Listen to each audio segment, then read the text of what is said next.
El llamado glorioso, la esperanza del rapto de la Iglesia. Había una vez, en medio del caminar cotidiano de la humanidad, una promesa que latía en lo profundo del corazón de quienes creían. No era una promesa cualquiera, sino una que hablaba de redención, de encuentro y de un momento glorioso en el que el cielo tocaría la tierra de una forma definitiva. Esa promesa era el rapto de la Iglesia, el instante en que los hijos de Dios serían llamados a su presencia. Desde los días en que el Señor caminó entre los hombres, Él mismo dejó palabras que encendieron esta esperanza. Dijo a sus discípulos que no se turbaran, que creyeran en Dios y también en Él. Les aseguró que en la casa de su Padre muchas moradas había, y que iba a preparar lugar para ellos. Y añadió algo que resonaría a través de los siglos, que volvería otra vez y los tomaría consigo, para que donde Él estuviera, ellos también estuvieran. Esa promesa no fue olvidada. Los apóstoles la proclamaron con convicción, enseñando a la iglesia primitiva que el Señor regresaría. En una de sus cartas, se explicó con claridad que el Señor mismo descendería del cielo con voz de mando, con voz de arcángel y con trompeta de Dios. Entonces, los muertos en Cristo resucitarían primero, y luego los que estuvieran vivos serían arrebatados juntamente con ellos en las nubes para recibir al Señor en el aire. Y así estarían siempre con Él. Esta enseñanza no era motivo de temor, sino de consuelo. Se les decía a los creyentes que se animaran unos a otros con estas palabras, porque el encuentro con el Señor sería el cumplimiento de la esperanza más profunda del alma. No se trataba de un escape sin sentido, sino de la culminación del amor divino, del cumplimiento de una promesa hecha desde antes de la fundación del mundo. A lo largo del tiempo, muchos se preguntaron cuándo ocurriría este evento. Pero las escrituras fueron claras. Nadie conoce el día ni la hora, ni siquiera los ángeles del cielo, sino solo el Padre. Por eso, el llamado constante fue a velar, a estar preparados, a vivir en santidad y en expectativa. Se comparó ese día con la venida de un ladrón en la noche, inesperada para quienes no estaban atentos, pero esperada por quienes vigilaban. Jesús habló también de señales, de tiempos difíciles, de un mundo que se alejaría de Dios, donde el amor de muchos se enfriaría. Sin embargo, en medio de todo eso, la Iglesia sería llamada a permanecer firme, a no perder la fe, a mantenerse como luz en medio de la oscuridad. Porque aunque las tinieblas aumentaran, la esperanza del rapto brillaría con más fuerza en los corazones fieles. Había también una advertencia implícita en estas palabras. No todos estarían preparados. Se habló de 10 vírgenes, de las cuales 5 eran prudentes y 5 insensatas.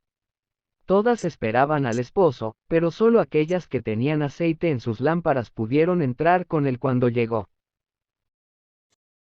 Las otras quedaron fuera, no porque no supieran del evento, sino porque no estaban listas. Así sería también el día del rapto. No bastaría con conocer, sino con vivir en comunión con Dios. La Iglesia, entonces, fue llamada a una vida de vigilancia espiritual. No se trataba solo de esperar pasivamente, sino de vivir activamente en obediencia, en amor, en servicio. Se exhortó a los creyentes a vestirse con la armadura de la fe, a mantenerse sobrios, a no dejarse arrastrar por las distracciones del mundo. Porque el día del Señor vendría como un ladrón, y muchos serían sorprendidos. Sin embargo, para los que estaban en Cristo, ese día no sería de oscuridad, sino de luz. Se dijo que ellos no estaban en tinieblas para que aquel día los sorprendiera como ladrón. Eran hijos de la luz y del día. Por eso, debían velar y ser sobrios, recordando siempre que su ciudadanía estaba en los cielos, de donde también esperaban al Salvador. El rapto no era solo un evento futuro, sino una realidad que transformaba el presente. Saber que el Señor podía venir en cualquier momento impulsaba a los creyentes a vivir con propósito, a perdonar, a amar, a reconciliarse, a dejar atrás el pecado. Porque nadie quería ser hallado desprevenido en aquel día glorioso. Se habló también de una transformación maravillosa. Se explicó que no todos dormirían, pero todos serían transformados, en un momento, en un abrir y cerrar de ojos, a la final trompeta. Lo corruptible se vestiría de incorrupción, y lo mortal de inmortalidad. Entonces se cumpliría la palabra que dice que la muerte sería absorbida en victoria.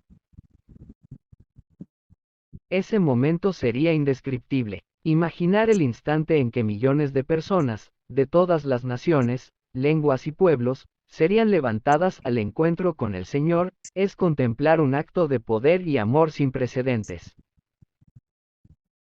Sería el cumplimiento de la redención completa, el inicio de una eternidad junto a Dios.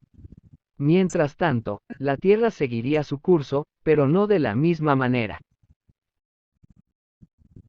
La ausencia de la Iglesia marcaría un antes y un después. Pero esa es otra historia. La Iglesia, en cambio, estaría con su Señor, participando de las bodas del Cordero, celebrando la unión eterna con aquel que la amó y se entregó por ella. Por eso, el llamado sigue vigente hoy. Prepararse, velar, vivir en santidad.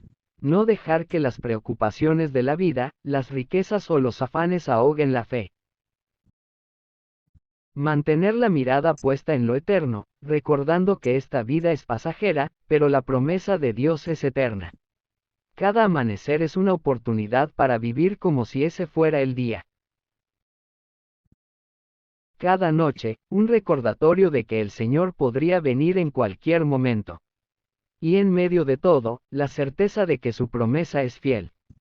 Porque así como ascendió al cielo delante de sus discípulos, también vendrá de la misma manera. Y cuando eso ocurra, todo ojo verá, toda rodilla se doblará, y aquellos que le esperaron con fe serán llevados a su presencia. Y entonces, finalmente, la espera habrá terminado.